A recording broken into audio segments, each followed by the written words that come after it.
समस्तीपुर में जाकर तेजस्वी यादव ने अमित शाह की खटिया खड़ी कर दी और बता दिया कि धमकी देने से तेजस्वी यादव डरने वालों में से नहीं है, क्योंकि तेजस्वी यादव बिहारी है और एक बिहारी 100 पर भारी होता है और बिना सरफ के कैसे धोया जाता है तेजस्वी यादव ने समस्तीपुर में दिखा दिया। और अमित शाह को लेकर तेजस्वी यादव ने क्या कुछ कहा, इस बारे में आगे हम आपको सब कुछ विस्तार से बताएंगे। लेकिन उससे पहले मेरा परिचय जान लीजिए। मेरा नाम विष्णु है और आप देख रहे हैं जनता जंक्शन। तेजस्वी यादव ने अपनी बिहार अधिकार यात्रा के 5वें और आखिरी दिन समस्तीपुर में ऐसा बोल दिया कि राजनीति में पूरा माहौल गर्मा गया। तेजस्वी यादव ने स्पष्ट कर दिया कि वे भाजपा की धमकियों से डरने वाले नहीं हैं। उन्होंने इससे बिहारियों की शान बताते हुए कहा कि एक बिहारी 100 पर भारी होता है। तेजस्वी यादव ने सभा में अमित शाह को लेकर तीखे शब्द कहे और अमित शाह को सीधे चुनौती दे दिया और कहा कि ये लोग पिछले 20 साल से बिहारियों को कुछ नहीं दिए हैं। मोदी सरकार फैक्ट्री गुजरात में लगा रही है, जबकि बिहार के लोग सिर्फ बेरोजगारी और पलायन करने पर मजबूर है। तेजस्वी यादव ने आगे जोर देकर कहा कि जब वे सत्ता में आएंगे तो पढ़ाई, कमाई, दवाई और सिंचाई पर आधारित सरकार बनाई जाएगी और सबको रोजगार मिलेगा। आगे तेजस्वी यादव ने सीधे अमित शाह को टारगेट करते हुए कहा कि भाजपा के लोग उन्हें धमकी दे रहे हैं। लेकिन आगे उन्होंने अपने पिता की याद ताजा करते हुए कहा कि मेरे पिताजी ने आडवाणी जी को जेल भेजा था। जब अमित शाह बिहार आए थे तो यह बिहारियों को चूना लगाने आए थे, पर अमित शाह यह बात भूल गए कि बिहार के लोग खैनी के साथ चूना भी रगड़ देते हैं।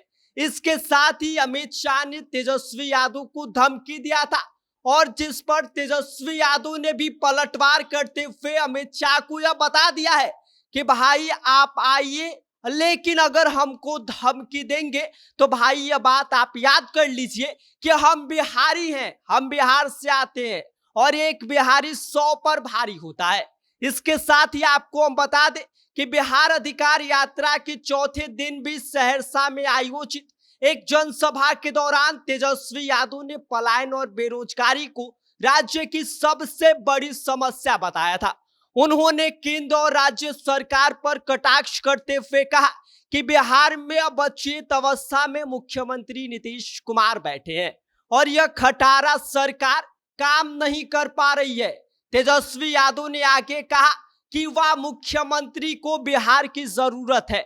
ऐसे में न केवल वह नीतियों को लागू करेगा बल्कि नौकरी और अवसर भी देगा। उन्होंने भ्रष्टाचार पर भी निशाना साधा और कहा कि बिहार में बिना रिश्वत के आज कोई काम नहीं होता है। सहरसा में राजद की कार्यकर्ताओं की भीड़ ने तेजस्वी यादव के समर्थन में और ज्यादा जोश भर दिया और जमकर नारे लगाए। और इस दौरान तेजस्वी यादव ने अपने भाषण में बार बार यही दोहराया कि बिहार में बदलाव का वक्त आ गया है और अब हम किसी के धमकी देने या ना देने से पीछे हटने वाले नहीं हैं। और इसके साथ ही तेजस्वी यादव ने अपने संबोधन में कहा कि बिहारियों को यह भरोसा है कि भाई जब हमारी सरकार बनेगी तो रोजगार, शिक्षा और स्वास्थ्य पर पूरा ध्यान दिया जाएगा। उन्होंने इस दौरान यह भी स्पष्ट कर दिया कि बिहार को सिर्फ घोषणाओं की नहीं बल्कि ठोस फैसले और विकास की जरूरत है, जो नीतीश कुमार की सरकार नहीं कर पा रही है। नीतीश कुमार खुद अचेत अवस्था में बैठे हैं, उनको कुछ फर्क नहीं पड़ रहा है। इसके साथ ही आगे तेजस्वी यादव ने कहा कि जब राजद सत्ता में आएगी तो हर नागरिक को बिना भेदभाव और बिना घूस के अधिकार मिलेगा। समस्तीपुर और सहरसा में तेजस्वी यादव ने अमित शाह को चुनौती देते हुए यह साबित कर दिया कि बिहार में युवा नेतृत्व ही भविष्य की शक्ति है। तेजस्वी यादव ने आगे यह भी कहा कि भाई अब चाहे भाजपा हमको धमकी दे, चाहे जदयू हमको धमकी दे, लेकिन अब हम किसी के धमकी से डरने वाले नहीं हैं। अब अमित शाह भले ही दिल्ली से आएंगे और हमारे बारे में कुछ भी कह के जाएंगे, हमको धमकी दे के जाएंगे, तो भाई उनको यह बात समझना होगा कि तेजस्वी यादव बिहारी है और एक बिहारी 100 पर भारी होता है। यह बात अमित शाह जी आप समझ लीजिए। बाकी इस पूरी खबर पर आपका क्या कहना है, आप क्या सोचते हैं, आप हमें कमेंट कर सकते हैं। आप देख रहे हैं जनता जंक्शन, मेरा नाम विष्णु है।